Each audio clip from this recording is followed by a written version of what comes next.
El cielo sobre el puerto tenía el color de una pantalla de televisor sintonizado en un canal muerto. No es que esté desahogándome. ¿Qué hizo yo decir a alguien mientras a golpes de hombro se abría paso entre la multitud frente a la puerta del chat?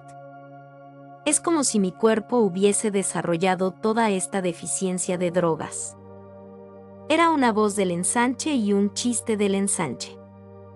El Chatsubo era un bar para expatriados profesionales. Podías pasar allí una semana bebiendo y nunca oír dos palabras en japonés. Rats estaba sirviendo en el mostrador, sacudiendo monótonamente el brazo protésico mientras llenaba una bandeja de vasos de Kirin de barril. Vio a Casey y sonrió. Sus dientes, una combinación de acero europeo oriental y caries marrones. Casey encontró un sitio en la barra. Entre el improbable bronceado de una de las putas de Loni Soon y el flamante uniforme naval de un africano alto cuyos pómulos estaban acanalados por precisos surcos de cicatrices tribales. Wade estuvo aquí temprano, con 2 matones, dijo Rats, empujando una cerveza por la barra con la mano buena. ¿Negocios contigo tal vez, Case? Case se encogió de hombros. La chica de la derecha soltó una risita y lo tocó suavemente con el codo. La sonrisa del barman se ensanchó. La fealdad de Rats era tema de leyenda. Era de una belleza asequible, la fealdad tenía algo de heráldico. El arcaico brazo chirrió cuando se extendió para alcanzar otra jarra. Era una prótesis militar rusa, un manipulador de fuerza retroalimentada con 7 funciones, acoplado a una mugrienta pieza de plástico rosado. Eres demasiado el artist, Case. Rats gruñó. El sonido le sirvió de risa. Se rascó con la garra rosada el exceso de barriga enfundada en una camisa blanca. Eres el artista del negocio ligeramente gracioso. Claro, dijo Case, y tomó un sorbo de cerveza. Alguien tiene que ser gracioso aquí. Ten por seguro que ese no eres tú. La risita de la puta subió una octava. Tampoco tú, hermana. Así que desaparece, ¿de acuerdo? Soon es un íntimo amigo mío.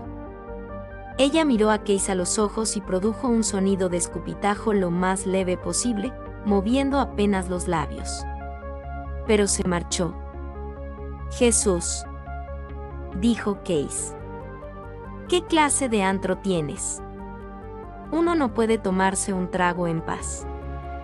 ¡Pum!, dijo Rats frotando la madera rayada con un trapo. Soon ofrece un porcentaje. A ti te dejo trabajar aquí porque me entretienes. Cuando Case levantó su cerveza, se hizo uno de esos extraños instantes de silencio, como si 100 conversaciones inconexas hubiesen llegado simultáneamente a la misma pausa. La risa de la puta resonó entonces, con un cierto deje de histeria. Rats gruñó. Ha pasado un ángel. Los chinos. Vociferó un australiano borracho, los chinos inventaron el empalme de nervios. Para una operación de nervios, nada como el continente. Te arreglan de verdad, compañero. Lo que faltaba. Dijo Case a su vaso, sintiendo que toda la amargura le subía como una bilis. Eso sí que es una mierda. Ya los japoneses habían olvidado más de neurocirugía de lo que los chinos habían sabido nunca. Las clínicas negras de Chiba eran lo más avanzado. Cuerpos enteros reconstruidos mensualmente, y con todo, aún no lograban reparar el daño que le habían infligido en aquel hotel de Memphis. Un año allí y aún soñaba con el ciberespacio, la esperanza desvaneciéndose cada noche. Toda la cocaína que tomaba, tanto buscarse la vida, tanta chapuza en Night City. Y aún veía la matriz durante el sueño, brillantes reticulados de lógica desplegándose sobre aquel incoloro vacío. Ahora el ensanche era un largo y extraño camino a casa al otro lado del Pacífico, y él no era un operador, ni un vaquero del ciberespacio. Solo un buscavidas más, tratando de arreglárselas. pero los sueños acudieron en la noche japonesa como vudú en vivo, y lloraba por eso, lloraba en sueños, y despertaba solo en la oscuridad. Ahobillado en la cápsula de algún hotel de ataúdes, con las manos clavadas en el colchón de goma espuma, tratando de alcanzar la consola que no estaba allí. Anoche vi a tu chica, dijo Rats, pasando a Case un segundo kirin. No tengo, dijo Case, y bebió. La señorita Linda Lee. Case sacudió la cabeza. ¿No tienes chica? Nada. ¿Solo negocios, amigo artista? Los ojos pequeños y marrones del barman anidaban profundamente en una piel arrugada. Creo que me gustabas más con ella. Te reías más. Ahora, una de estas noches, tal vez te pongas demasiado artístico. Terminarás en los tanques de la clínica, piezas de recambio. Me estás rompiendo el corazón, Rats. Case terminó su cerveza, pagó y se fue, hombros altos, estrechos y encogidos bajo la cazadora de nylon caqui manchada de lluvia. Abriéndose paso entre la multitud de Nancy, podía oler su propio sudor rancio. Case tenía 24 años. A los 22, había sido vaquero, un cuatrero, uno de los mejores del ensanche. Había sido entrenado por los mejores, por McCoy, Bewley y Bobby King. Leyendas en el negocio. Operaba en un estado adrenalínico alto y casi permanente. Un derivado de juventud y destreza, conectado a una consola de ciberespacio hecha por encargo que proyectaba su incorpórea conciencia en la alucinación consensual que era la matriz. Ladrón, trabajaba para otros, ladrones más adinerados, patrones que proveían el exótico software requerido para atravesar los muros brillantes de los sistemas empresariales, abriendo ventanas hacia los ricos campos de la información. Cometió el clásico error, el que se había jurado no cometer nunca. Robó a sus jefes. Guardó algo para él y trató de escabullirlo por intermedio de un traficante en Ámsterdam. Aún no sabía con certeza cómo fue descubierto, aunque ahora no importaba. Esperaba que lo mataran entonces, pero ellos solo sonrieron. Por supuesto que era bienvenido, le dijeron, bienvenido al dinero. E iba a necesitarlo. Porque, aún sonriendo, ellos se iban a encargar de que nunca más volviese a trabajar. Le dañaron el sistema nervioso con una micotoxina rusa de los tiempos de la guerra. Atado a una cama en un hotel de Memphis, el talento se le extinguió micrón a micrón y alucinó durante 30 horas. El daño fue mínimo, sutil y totalmente efectivo. Para Case, que vivía para la inmaterial exultación del ciberespacio, fue la caída. En los bares que frecuentaba como vaquero estrella, la actitud distinguida implicaba un cierto y desafectado desdén por el cuerpo. El cuerpo era carne. Case cayó en la prisión de su propia carne. El total de sus bienes fue rápidamente convertido a nuevos yens. Un grueso fajo del viejo papel moneda que circulaba interminablemente por el circuito cerrado de los mercados negros del mundo como las conchas marinas de los isleños de Trobriand. En el ensanche era difícil hacer negocios legítimos con dinero en efectivo, en Japón ya era ilegal. En Japón supo con firme y absoluta certeza que conseguiría curarse. En Chiba. Ya fuese en una clínica legalizada o en la tierra umbría de la medicina negra. Sinónimo de implantes, de empalmes de nervios y microbiónica, Chiba era un imán para las subculturas tecnodelictivas. En Chiba, vio cómo sus nuevos yens se desvanecían en una ronda de 2 meses de exámenes y consultas. Los hombres de las clínicas negras, la última esperanza de Case. Admiraron la pericia con que lo habían lisiado, y luego, lentamente, menearon la cabeza. Ahora dormía en los ataúdes más baratos, los más cercanos al puerto. Bajo los faros de cuarzo halógeno que iluminaban los muelles toda la noche como vastos escenarios. donde el fulgor del cielo de televisor impedía ver el cielo de Tokio y aún el desmesurado logotipo holográfico de la Fuji Electric Company, y la bahía de Tokio era un espacio negro donde las gaviotas daban vueltas en círculos sobre cardúmenes de poliestireno blanco a la deriva. Detrás del puerto se extendía la ciudad, cúpulas de fábricas dominadas por los vastos cubos de arqueologías empresariales. Puerto y ciudad estaban divididos por una estrecha frontera de calles más viejas, un área sin nombre oficial. Night City y Nincy, el corazón del barrio. De día, los bares de Nincy estaban cerrados y no se distinguían unos de otros. El neón apagado, los hologramas inertes, esperando bajo el envenenado cielo de plata. 2 manzanas al oeste del chat, en un salón de té llamado el Jar de Té. Case tomó la primera pastilla de la noche con un espresso doble. Era un octógono rosado y plano, una potente especie de destroanfetamina brasileña que comprara a una de las chicas de Soun. El Jar tenía las paredes cubiertas de espejos, cada panel enmarcado en neón rojo.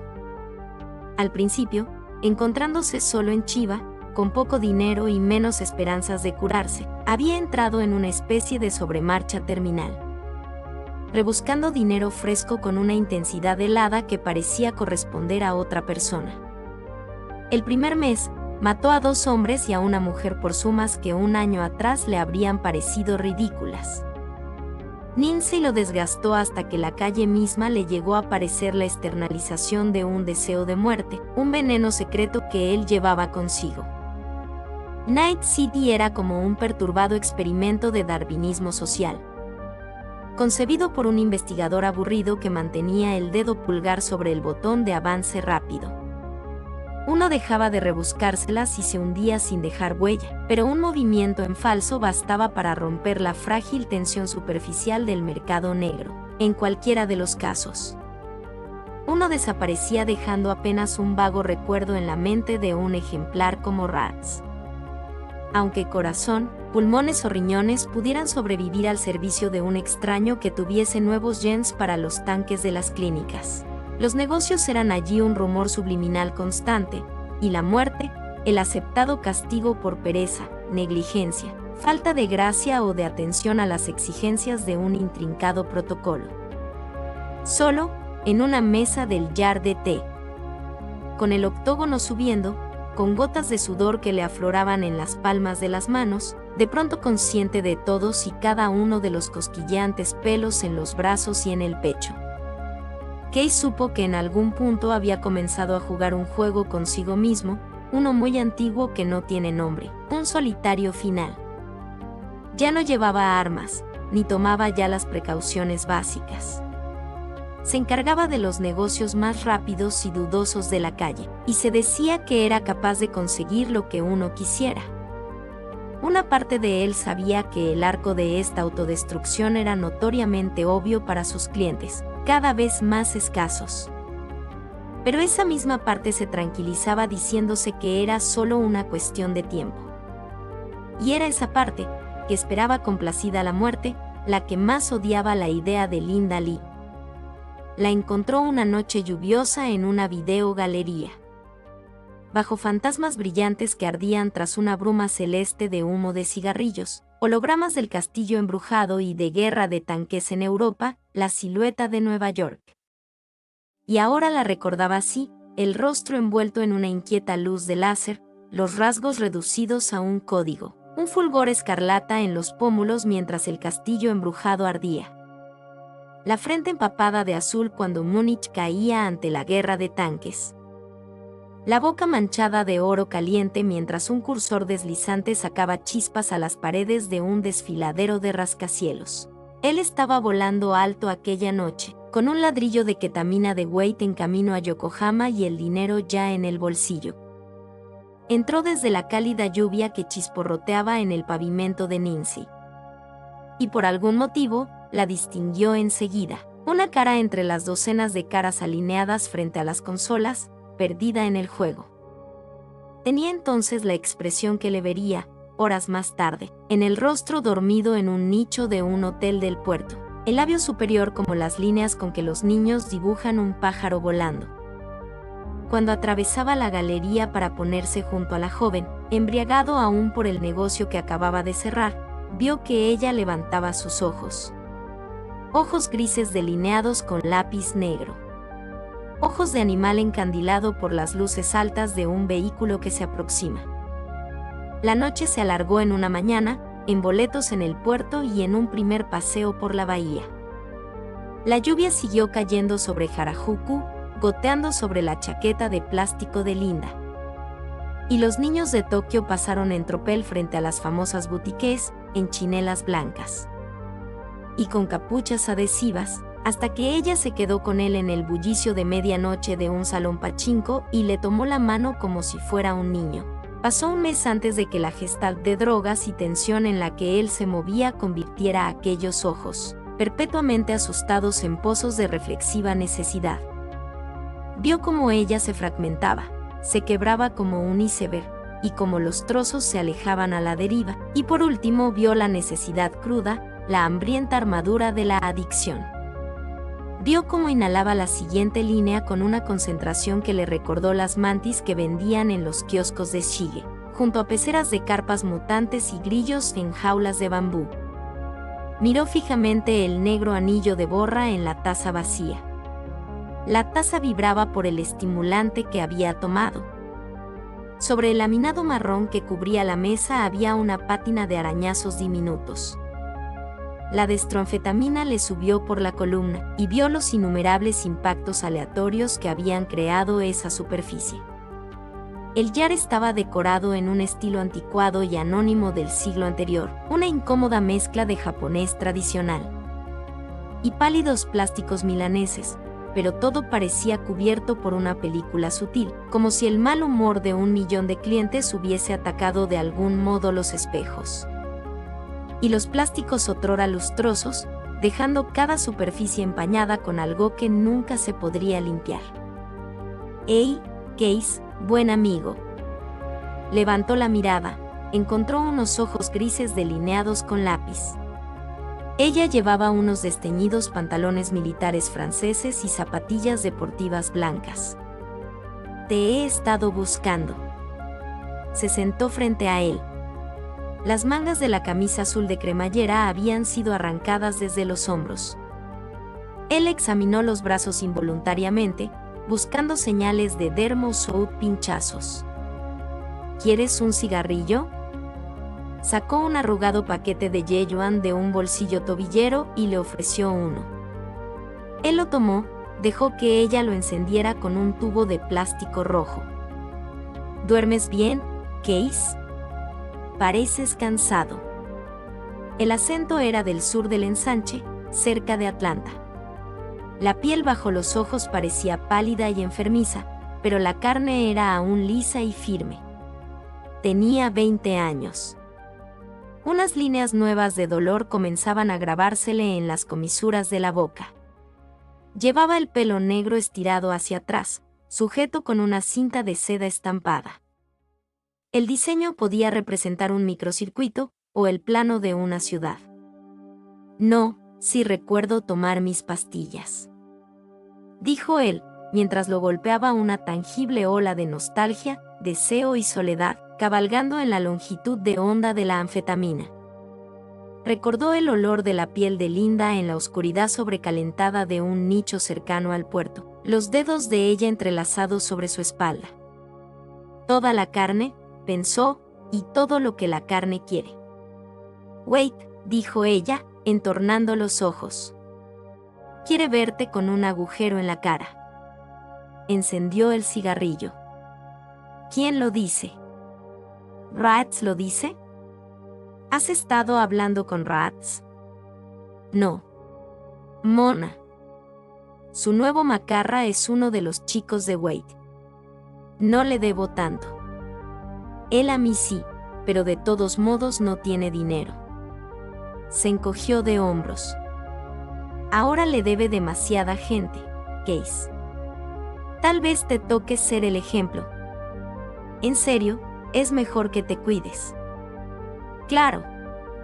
¿Y qué me dices de ti, Linda?» ¿Tienes dónde dormir? Dormir. Linda sacudió la cabeza. Claro, Case. Tembló y se inclinó hacia adelante.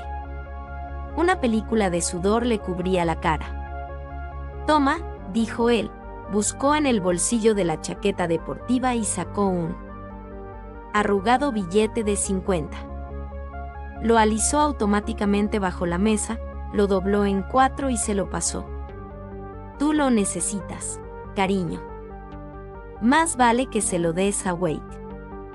Había algo en los ojos grises de ella que no conseguía leer, algo que nunca había visto en ellos. A Wade le debo mucho más que eso.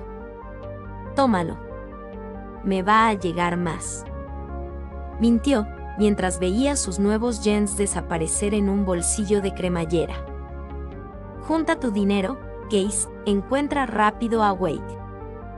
Ya nos veremos, Linda, dijo él, poniéndose de pie. Seguro, dijo ella. 1 milímetro de blanco asomaba bajo cada una de sus pupilas. Sanpaku. Cuídate el pellejo, hombre. Él asintió, ansioso por marcharse. Volvió atrás la mirada cuando la puerta plástica se cerraba detrás de él. Vio los ojos de ella reflejados en una jaula de neón rojo. Viernes por la noche en Nincy. Pasó frente a kioscos de yakitori y salones de masaje, una cafetería llamada Beautiful Girl, el trueno electrónico de una videogalería. Se hizo a un lado para dar paso a un sarariman de traje oscuro y alcanzó a ver el logotipo de la Mitsubishi Genentech tatuado en el dorso de la mano derecha del hombre. ¿Era auténtico? Si lo era, pensó, se está buscando problemas. Si no, se los merecía. Por encima de un cierto nivel, a los empleados de la NG se implantaban avanzados microprocesadores que registraban los niveles de mutágenos en el torrente sanguíneo. Un equipo así te podía enredar en Night City, llevarte directamente a una clínica negra. El sarariman era japonés, pero la muchedumbre de Nincy era gaijin. Grupos de marineros que subían del puerto, turistas solitarios y tensos a la casa de placeres no señalados en las guías, talludos del ensanche exhibiendo injertos e implantaciones. Y una docena de distintas especies de buscavidas, todos pululando por la calle en una intrincada danza de deseo y comercio. Había innumerables teorías que explicaban por qué Chiba City toleraba el enclave de Nincy. Pero Case se inclinaba por la idea de que los Yakuza podrían estar preservando el lugar como una especie de parque histórico, un recordatorio de orígenes humildes. Pero también le parecía sensata la idea de que las tecnologías germinales requieren zonas fuera de la ley. Que Night City no estaba allí por sus habitantes, sino como campo de juegos deliberadamente no supervisado para la tecnología misma. ¿Tendría razón Linda?, se preguntó, mirando hacia las luces. ¿Lo mataría Wade para que sirviera de ejemplo? No tenía mucho sentido, pero, por otra parte, Wade negociaba especialmente con biología proscrita, y la gente decía que había que estar loco para hacer eso. Pero Linda dijo que Wade lo quería muerto. Lo primero que Case aprendió sobre la dinámica del comercio callejero era que ni el comprador ni el vendedor lo necesitaban realmente. El negocio de un hombre medio consiste en convertirse en un mal necesario. El dudoso nicho que Case se había tallado en el ecosistema criminal de Night City estaba hecho de mentiras, forjado noche a noche a fuerza de traiciones. Ahora, viendo que las paredes comenzaban a desmoronarse, sintió el filo de una extraña euforia. La semana anterior había postergado la transferencia de un extracto glandular sintético, y lo vendió al por menor para obtener márgenes más amplios que de costumbre. Sabía que a Wade no le había gustado. Wade era su proveedor principal. 9 años en Chiba y uno de los pocos traficantes gaijin que había logrado conectarse con la rígidamente estratificada camarilla criminal más allá de las fronteras de Night City. Materiales genéticos y hormonas entraban escurridizamente en Nincy por una intrincada escalerilla de testaferros y subterfugios. Wade había conseguido una vez reconstruir el pasado de algo, y ahora tenía contactos firmes en una docena de ciudades. Case se encontró mirando la vitrina de una tienda que vendía objetos pequeños y brillantes a los marineros. Relojes, navajas de muelle, encendedores, cámaras de video de bolsillo, consolas de Sim Steam, cadenas Manrique cargadas con pesas y shurikens. Los shurikens siempre lo habían fascinado, estrellas de acero con puntas de cuchillo. Algunas eran cromadas, otras negras, otras tratadas con una superficie iridiscente, como aceite en agua. Pero él prefería las estrellas de cromo. Estaban montadas en ultragamuza escarlata, con lazos casi invisibles de hilo de pescar. En el centro tenían estampas de dragones o símbolos yin-yang. Capturaban el neón de la calle y lo distorsionaban, y a Case se le antojó que esas eran las estrellas bajo las que él iba de un lado a otro. El destino deletreado en una constelación de cromo barato. Julie, dijo a sus estrellas. Es hora de ver al viejo Julie. Él sabrá. Julius Dane tenía 135 años. Una fortuna semanal en sueros y hormonas le alteraba asiduamente el metabolismo. Su principal seguro contra el envejecimiento era un peregrinaje anual a Tokio, donde cirujanos genéticos reprogramaban el código de su ADN, un procedimiento inasequible en Chiba. Luego, volaba a Hong Kong y encargaba los trajes y camisas para ese año. Asexuado e inhumanamente paciente, parecía encontrar su mayor gratificación en las formas esotéricas del culto a los sastres. Case nunca lo vio llevar el mismo traje 2 veces, aunque en su guardarropa no parecía haber otra cosa que meticulosas reconstrucciones de prendas del siglo pasado. Lucía lentes de receta, láminas de cuarzo rosado sintético y molido enmarcadas en una fina montura de oro y biseladas como los espejos de una casa de muñecas victoriana. Tenía sus oficinas en un depósito detrás de Nincy, que en parte parecía haber sido descuidadamente decorado, años atrás, con una aleatoria colección de muebles europeos. Como si en algún momento Dane se hubiese planteado establecerse allí. Unas estanterías neoaztecas acumulaban polvo junto a una pared de la sala donde Case estaba esperando. Una pareja de bulbosas lámparas de mesa estilo Disney descansaban incómodamente sobre una mesa baja tipo Kandinsky, de acero con laca granati.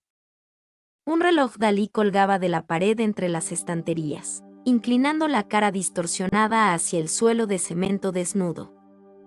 Las manecillas eran hologramas que cambiaban para acompañar las circunvoluciones de la cara, pero que nunca señalaban la hora correcta.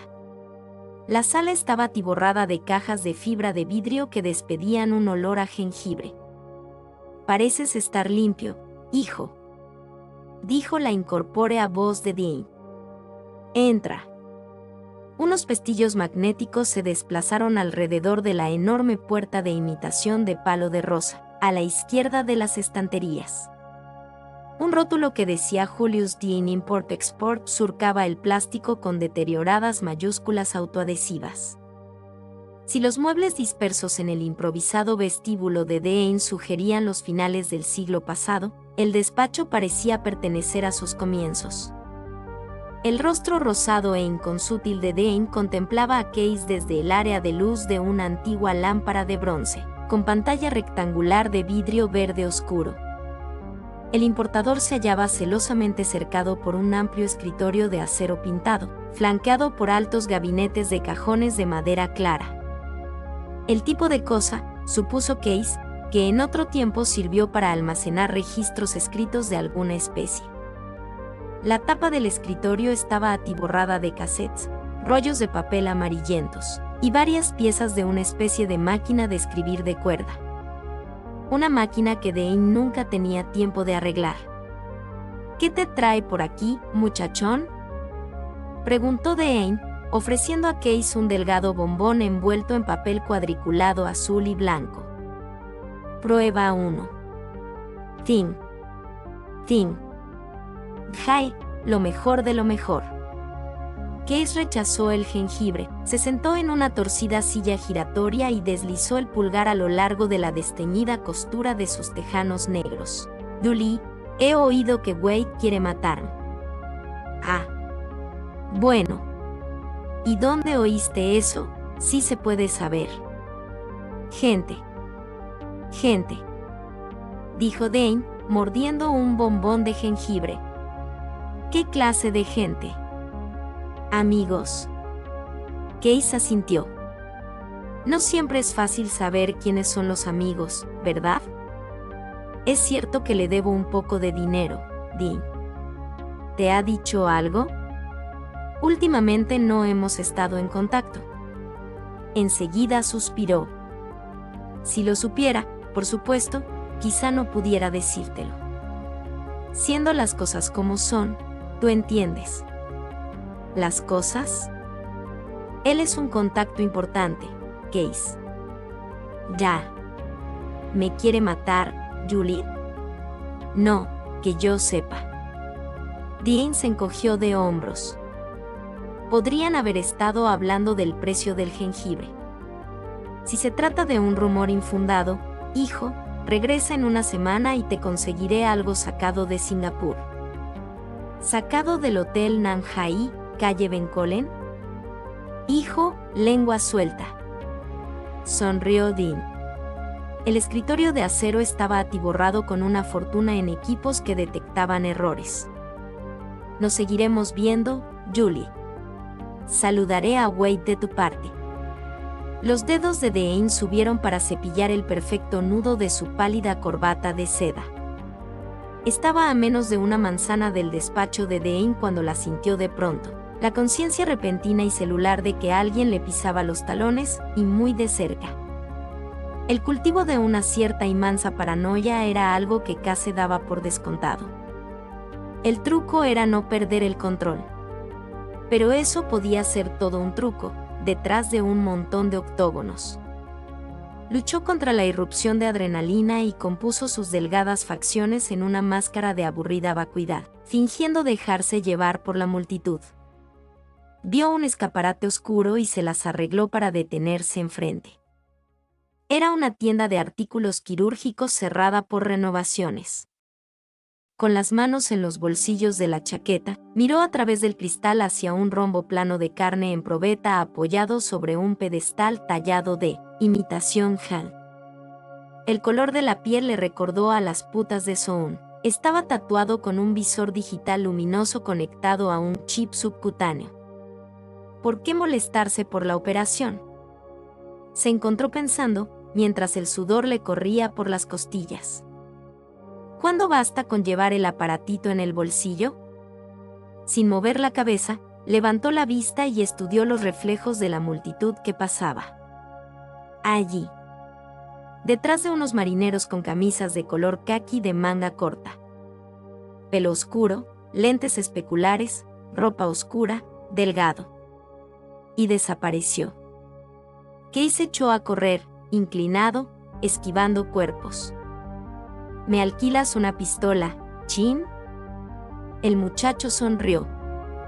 2 horas. Estaban rodeados de olor a pescado fresco, en la parte trasera de un kiosco de sushi en Shige. Tú regresar en 2 horas. Necesito una ya. ¿No tienes nada ahora? Chin revolvió algo entre latas vacías de 2 litros que alguna vez habían contenido polvo de rábano picante. Sacó un estrecho paquete envuelto en plástico gris. Taser. 1 hora, 20 nuevos yens. 30 depósito. Mierda. No necesito eso. Necesito una pistola. A lo mejor quiero matar a alguien, ¿entiendes? El camarero se encogió de hombros y volvió a poner el taser detrás de las latas de rábano. 2 horas. Entró en la tienda sin molestarse en mirar la exhibición de shurikens. Nunca había arrojado uno en su vida. Compró 2 paquetes de J-Yuans con un chip del Mitsubishi Bank que lo identificaba como Charles Derek May. Era mejor que Truman Star, lo mejor que había logrado en cuestión de pasaportes. La japonesa que estaba detrás de la terminal parecía tener algunos años más que el viejo de Aang, ninguno de ellos con ayuda de la ciencia. Sacó del bolsillo su delgado fajo de nuevos yens y se lo mostró. «Quiero comprar un arma». La mujer señaló una caja llena de navajas. «No», dijo él. «No me gustan las navajas». Entonces ella sacó del mostrador una caja oblonga. La tapa era de cartón amarillo, estampada con una cruda imagen de una cobra enrollada, de abultada capucha. Adentro había 8 cilindros idénticos envueltos en papel. Case observaba mientras unos dedos jaspeados y morenos rasgaban el papel. Ella lo alzó para que él lo examinara. Un tubo de acero opaco con una tirilla de cuero en un extremo y una pequeña pirámide de bronce en el otro. Tomó el objeto con una mano, la pirámide entre el otro dedo pulgar y el índice, y tiró. 3 aceitados segmentos de apretados resortes telescópicos se deslizaron hacia afuera y se conectaron entre sí. «Cobra», dijo ella. Detrás del estremecimiento de neón de Nincy, el cielo era de un mezquino tono gris. El aire había empeorado, aquella noche parecía tener dientes, y la mitad de la gente llevaba máscaras filtradoras. Case había pasado 10 minutos en un urinario, tratando de descubrir un escondite adecuado para su cobra. Por último resolvió enfundar el mango en la cintura de los pantalones, con el tubo en diagonal sobre el estómago. La punzante punta piramidal se movía entre la caja torácica y el forro de la cazadora. Parecía que la cosa iba a caer a la acera cuando diera el próximo paso, pero hacía que él se sintiera mejor. El Chat no era realmente un bar de traficantes, pero por las noches atraía a una clientela afín. Los viernes y los sábados era distinto. Los clientes habituales seguían allí, la mayoría, pero se desvanecían tras la afluencia de marineros y de los especialistas que los despojaban. Case buscó a Rats desde que empujó las puertas, pero el barman no estaba a la vista. Lonnie Sohn, el macarra residente del bar, observaba con vidrioso y paternal interés cómo una de sus chicas iba a trabajarse a un joven marinero. Sohn era adicto a una marca de hipnótico que los japoneses llamaban bailarines de la nube. Case le indicó con señas que se acercara a la barra. Sohn fue deslizándose en cámara lenta entre la multitud, el alargado rostro relajado y plácido. ¿Has visto a Wade esta noche, Lonnie? Sohn lo miró con la calma de costumbre. Sacudió la cabeza. ¿Estás seguro? Tal vez en el Namban. Hace 2 horas, quizás. ¿Lo acompañaba algún matón? Uno delgado, pelo negro, quizá. ¿Chaqueta negra? No, dijo Sohn frunciendo la frente para indicar el esfuerzo que le costaba recordar tanto detalle sin sentido. Hombres grandes. Implantados. Los ojos de Sohn revelaban muy poco blanco y menos iris. Bajo los párpados entornados, tenía las pupilas dilatadas, enormes. Observó el rostro de Case detenidamente y luego bajó los ojos. Vio el bulto de la fusta de acero.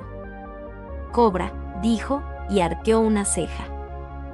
¿Quieres joder a alguien? Nos vemos, Lonnie. Case se fue del bar. Lo seguían de nuevo. Estaba seguro. Sintió una puñalada de exaltación. Los octógonos y la adrenalina se mezclaron con algo más. Estás disfrutándolo, pensó, estás loco. Porque, de alguna extraña y muy aproximada manera, era como activar un programa en la matriz. Bastaba con que uno se quemara lo suficiente, se encontrara con algún problema desesperado pero extrañamente arbitrario, y era posible ver a Nincy como si fuera un campo de información. Del mismo modo en que la matriz le había recordado una vez las proteínas que se enlazaban distinguiendo especialidades celulares. Entonces uno podía flotar y deslizarse a alta velocidad, totalmente comprometido pero también totalmente separado. Y alrededor de uno, la danza de los negocios, la información interactuando, los datos hechos carne en el laberinto del mercado negro. Se dijo Case. Jódelos. Es lo último que se esperan. Estaba a media manzana de la videogalería donde había conocido a Linda Lee. Arremetió a través de Nancy, dispersó a una partida de marineros paseantes.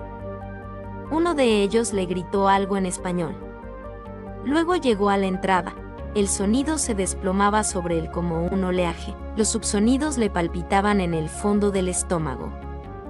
Alguien se apuntó un tiro de 10 megatones en la guerra de tanques en Europa. Una explosión aérea simulada ahogó la galería en sonido blanco al tiempo que una espeluznante bola de fuego holográfica dibujaba un hongo más arriba. Case dobló a la derecha y subió a medio correr unas escaleras de madera gastada. Había estado allí una vez visitando a Wade para discutir un negocio de detonadores hormonales proscritos con un hombre llamado Matsuga. Recordaba el corredor, la moqueta manchada, la fila de puertas idénticas que conducían a diminutos despachos cubiculares. Una puerta estaba abierta. Una chica japonesa en camiseta negra de manga sisa alzó los ojos, sentada tras una terminal blanca. A sus espaldas un póster turístico de Grecia. Azul egeo salpicado con ideogramas aerodinámicos. «Di a los de seguridad que suban», le dijo Case. Enseguida corrió hacia el fondo del corredor, donde la chica no podía verlo. Las últimas dos puertas estaban cerradas, presumiblemente con llave. Dio media vuelta y con la suela de su zapatilla deportiva golpeó la laca azul de la puerta enchapada del fondo. Saltó en pedazos. Un material barato cayó de un marco hecho astillas. Había oscuridad allí. La curva blanca de una terminal. Se volvió a la puerta de la derecha, apoyando las dos manos en el pomo de plástico transparente. Algo se quebró, y él ya estaba adentro. Había sido allí donde Wade y él se habían reunido con Matsuga, pero fuera lo que fuese, la empresa de Matsuga no estaba allí desde hacía tiempo. Ni terminal ni nada. Desde el callejón trasero, una luz se filtraba a través del plástico tiznado de hollín.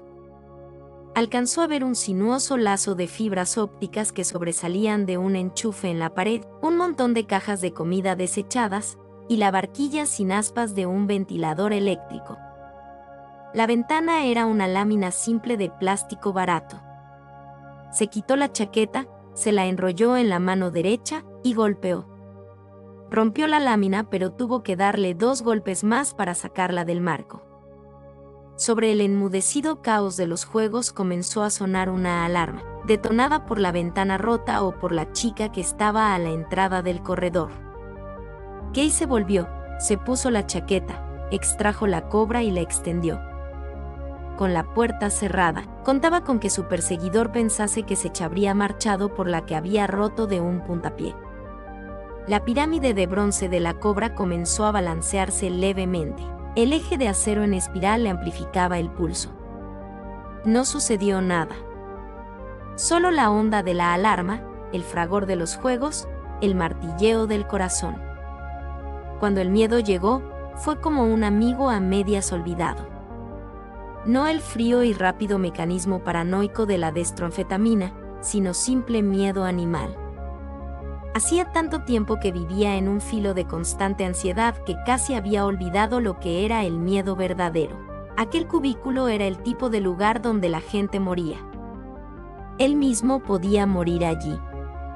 Ellos quizá tenían pistolas. Un estampido al otro extremo del corredor. Una voz de hombre que gritaba algo en japonés. Un alarido, terror agudo. Otro estampido. Y ruido de pasos, pausados, acercándose. Pasaron frente a la puerta cerrada. Se detuvieron durante 3 rápidos latidos. Y regresaron. 1, 2, 3. Un tacón de bota raspó la moqueta. Lo último que le quedaba de su bravata octógono inducida se derrumbó de golpe. Metió la cobra en el mango y gateó hacia la ventana, ciego de miedo, con los nervios chillando. Se irguió, salió y cayó, todo antes de ser consciente de lo que había hecho. Golpeó el pavimento y un dolor sordo le subió por las canillas. Una estrecha franja de luz que salía de una puerta de servicio semiabierta enmarcaba un atado de fibra óptica, desechada y el armazón de una herrumbrosa consola. Había caído boca abajo sobre una húmeda plancha de madera astillada, rodó hacia un lado, bajo la sombra de la consola. La ventana del cubículo era un tenue cuadrado de luz. La alarma subía y bajaba, allí era más fuerte. La pared trasera apagaba el estruendo de los juegos.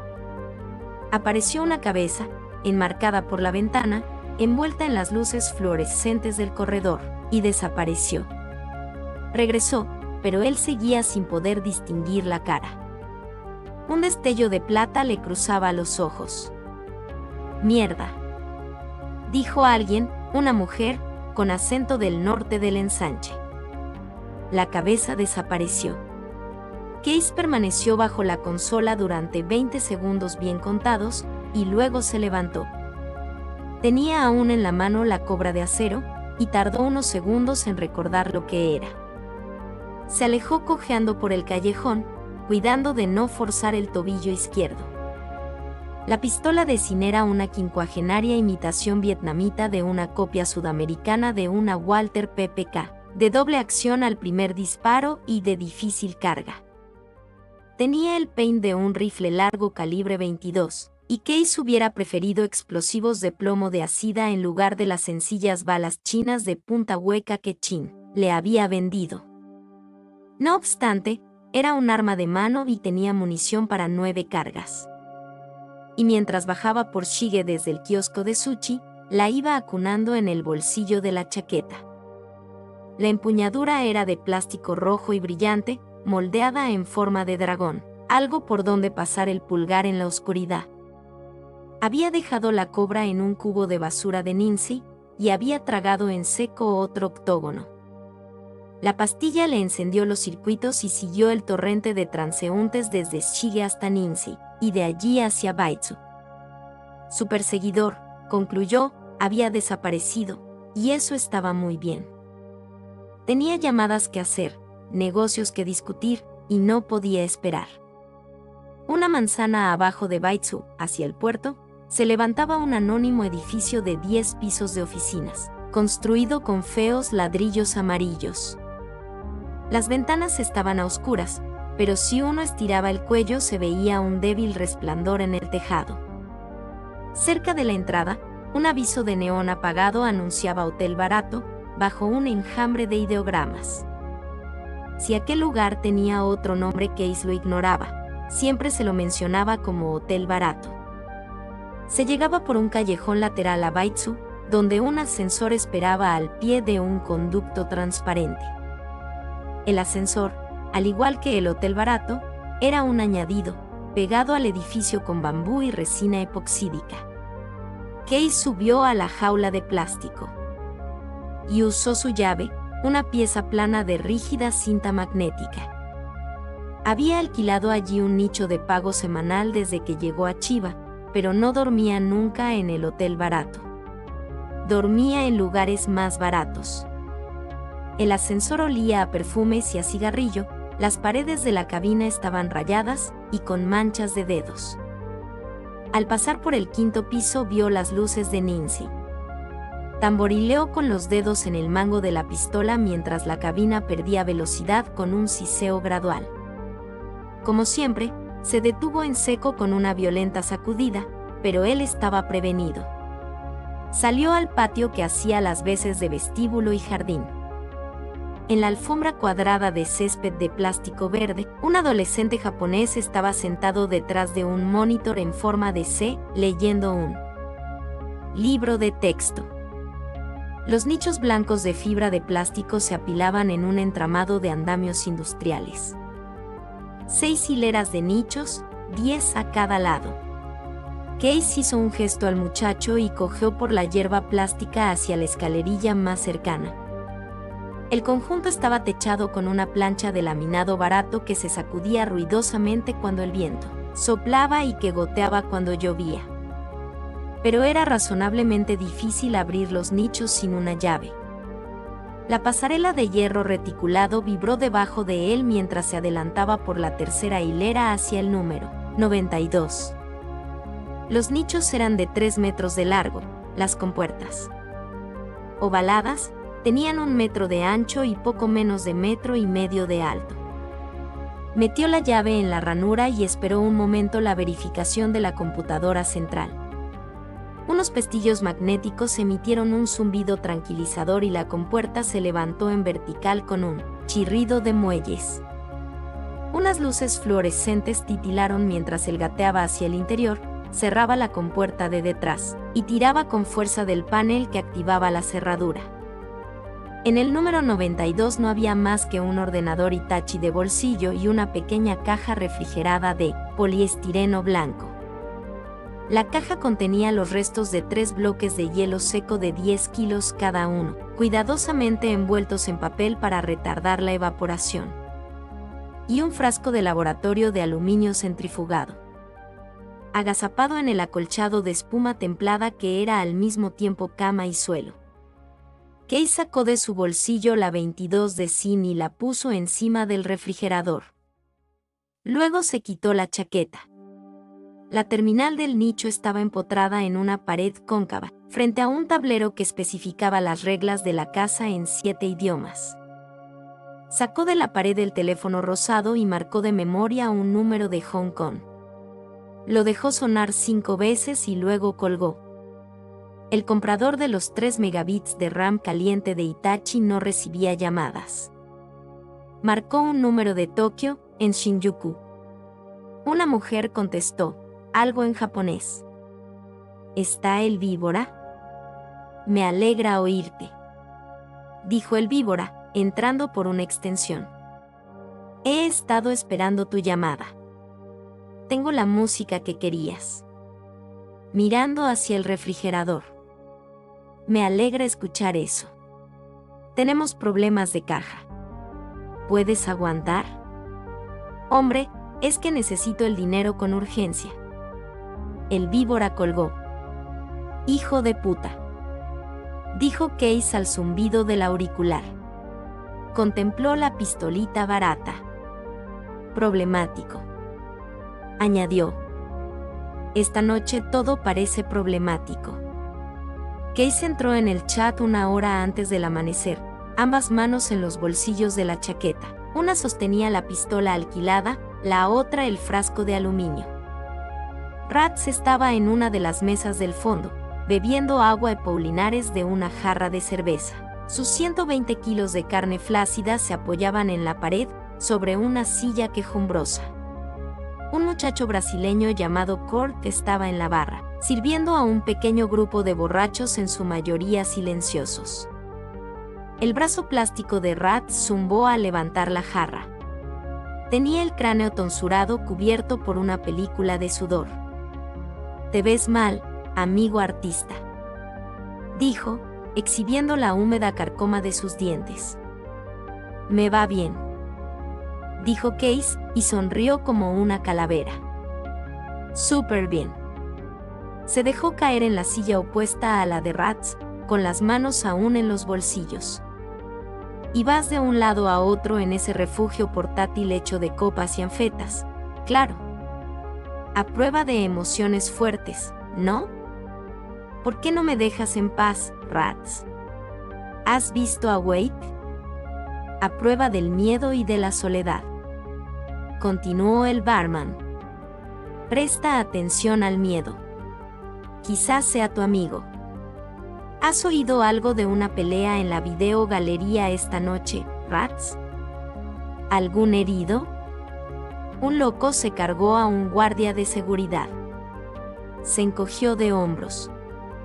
Una chica, dicen. Tengo que hablar con Wade, Rats, yo. Ah. Rats apretó los labios, redujo la boca a una sola línea. Miraba más allá de Case, hacia la entrada. Creo que estás a punto de hacerlo. La imagen de los shakens en la vitrina centelleó de súbito. La droga le chilló en la cabeza. La pistola le resbalaba en la mano sudorosa. Wait, dijo Rats, extendiendo con lentitud su prótesis rosada, como si esperara recibir un apretón de manos. ¡Qué gran pleasure! Pocas veces nos honras.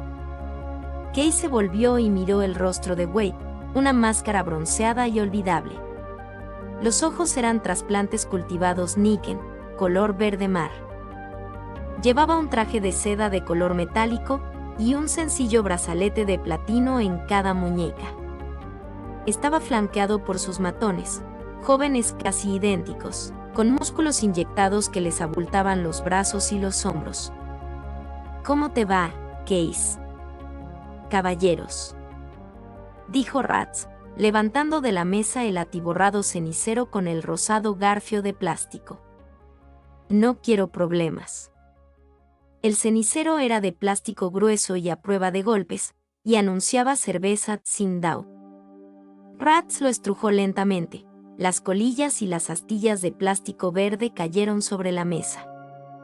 ¿Entendido? Cariño, dijo uno de los matones. ¿Quieres probar esa cosa conmigo? No te molestes en apuntarle a las piernas, Kurt, dijo Rats con voz tranquila. Case miró al otro de la sala y vio al brasileño, de pie en la barra, apuntando al trío con una Smith & Wesson antimotines. El cañón, de aleación de acero, delgado como papel, envuelto en 1 kilómetro de filamento de vidrio, era más ancho que un puño. El cargador dejaba a la vista 5 cartuchos gruesos y anaranjados, balas subsónicas ultradensas. Técnicamente no letales. Dijo Rats. Rats, dijo Case. Te debo una. El barman se encogió de hombros. Tú no me debes nada. Estos. Y miró coléricamente a Wade y a los matones. Tendrían que saberlo. En el Chatsubo no se carga a nadie. Wade tosió. ¿Y quién está hablando de cargarse a alguien? Solo queremos hablar de negocios. Case y yo trabajamos juntos. Case sacó la 22 del bolsillo y la levantó hasta la entrepierna de Wade. He oído que me quieres quemar. El rosado garfio de Rats se cerró sobre la pistola y Case bajó el brazo. Oye, Case, ¿qué diablos te pasa? ¿Estás loco o qué? ¿Qué mierda es esa de que yo te quiero matar? Wade se volvió hacia el muchacho de la izquierda. Ustedes dos regresen al Namban. Esperadme allí. Case los miró atravesar el bar, ahora desierto por completo, salvo Kurt y un marinero borracho vestido de caqui que estaba dormido al pie de un taburete. El cañón de la Smith & Wesson rastreó a los dos hasta la puerta y luego regresó para cubrir a Wade. El cargador de la pistola de Case cayó ruidosamente sobre la mesa. Rat sostuvo el arma con el garfio y sacó el proyectil de la recámara. ¿Quién te dijo que yo iba a despacharte, Case?, preguntó Wade. Linda. ¿Quién te lo dijo, hombre? ¿Alguien trata de asustarte? El marinero gimió y vomitó explosivamente. Sácalo de aquí, gritó Rats a Kurt, que ahora estaba sentado en el borde de la barra, con la Smith & Wesson cruzada en el regazo, encendiendo un cigarrillo. Case sintió el peso de la noche que bajaba sobre él como una bolsa de arena mojada detrás de sus ojos. Sacó el frasco del bolsillo y se lo dio a Wade. Es todo lo que tengo. Pituitarias. Te consigo 500 si lo mueves rápido. Tenía el resto en un RAM, pero lo he perdido. ¿Estás bien, Case? El frasco ya había desaparecido tras una solapa plomiza. Quiero decir, perfecto, con esto quedamos en paz, pero se te ve mal. Como mierda aplastada. Será mejor que vayas a algún sitio y duermas. Sí. Kay se puso de pie y sintió que el chat giraba y oscilaba. Bueno, tenía 50, pero se los di a alguien. Rió nerviosamente. Recogió el cargador de la 22 y el cartucho, los dejó caer en un bolsillo y metió la pistola en el otro. Tengo que ir a ver a Sim para recuperar mi depósito. Vete a casa, dijo Rats, balanceándose en la silla chirriante, con algo parecido a vergüenza. Artista. Vete a casa. Sintió que lo observaban mientras cruzaba la sala y se abrió paso hasta más allá de las puertas de plástico. Perra. Dijo al fondo rosado que cubría a Shige. Allá, en Nincy, los hologramas se desvanecían como fantasmas, y la mayoría de los Nians estaban ya fríos y muertos. Tomó a sorbos el café cargado de una tacita plástica que había comprado a un vendedor callejero, y contempló la salida del sol. Vuela de aquí, cariño. Las ciudades como esta son para gente a quienes les gusta el camino de descenso. Pero no era eso, de verdad, y encontraba cada vez más difícil recordar lo que significaba la palabra traición. Ella solo quería un billete de regreso a casa, y el RAM del Itachi se lo compraría, si él lograba encontrar el contacto adecuado. Y el asunto aquel de los 50, ella casi los había rechazado, sabiendo que estaba a punto de robarle el resto. Cuando salió del ascensor, el mismo chico estaba en el escritorio, con otro libro de texto. Buen chico, dijo Case en voz alta desde el otro extremo del césped plástico. No tienes que decírmelo. Ya lo sé.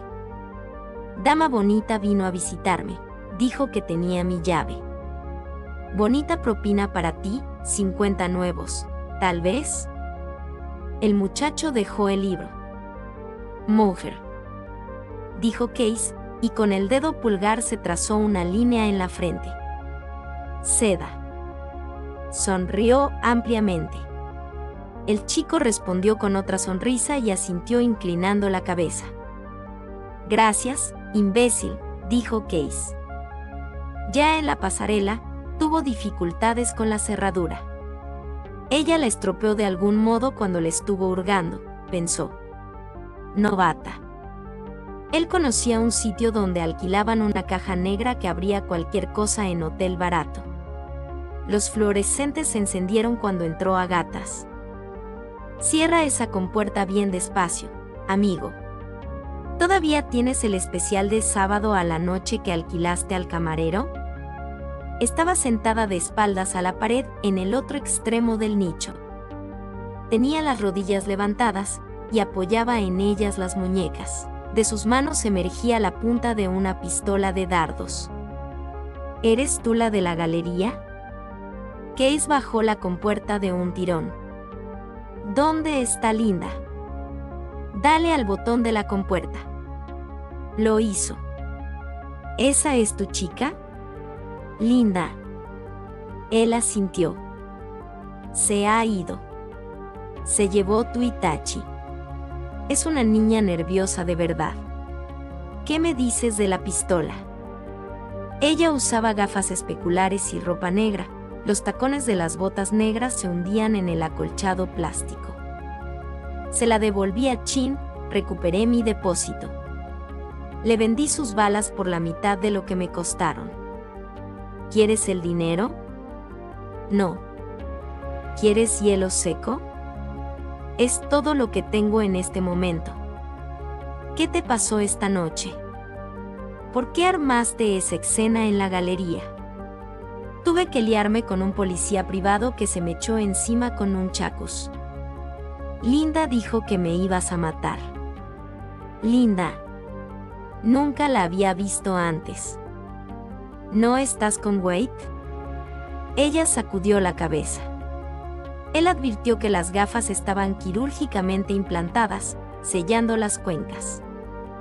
Las lentes plateadas parecían surgir de una piel lisa y pálida por encima de los pómulos, enmarcadas por cabellos negros y desgreñados. Los dedos, cerrados en torno a la pistola, eran delgados, blancos y con puntas de color rojo brillante. Las uñas parecían artificiales. Creo que estás jodido, Case. Aparezco y directamente me encajas en tu imagen de la realidad. Entonces, ¿qué quiere usted, señora? Se apoyó en la compuerta. A ti. Un cuerpo vivo, sesos aún relativamente intactos. Molly Case. Me llamo Molly. Te he venido a buscar de parte del hombre para quien trabajo. Solo quiere hablar, eso es todo. Nadie quiere hacerte daño. ¡Qué bien! Solo que a veces hago daño a la gente, Case. Supongo que tiene algo que ver con mis circuitos. Llevaba unos pantalones ceñidos de cabritilla negra y una chaqueta negra y abultada, hecha de alguna tela opaca que parecía absorber la luz. ¿Te portarás bien si guardo esta pistola de dardos, Case? Parece que te gusta correr riesgos estúpidos. Yo siempre me porto bien. Soy dócil, conmigo no hay problemas. Formidable, así se habla, hombre. La pistola desapareció dentro de la chaqueta negra. Porque si te pasas de listo y tratas de engañarme, correrás uno de los riesgos más estúpidos de tu vida. Extendió las manos, las palmas hacia arriba, los pálidos dedos ligeramente separados, y con un sonido metálico apenas perceptible. 10 cuchillas de bisturí de doble filo y de 4 centímetros de largo salieron de sus compartimientos bajo las uñas rojas. Sonrió. Las cuchillas se retiraron lentamente.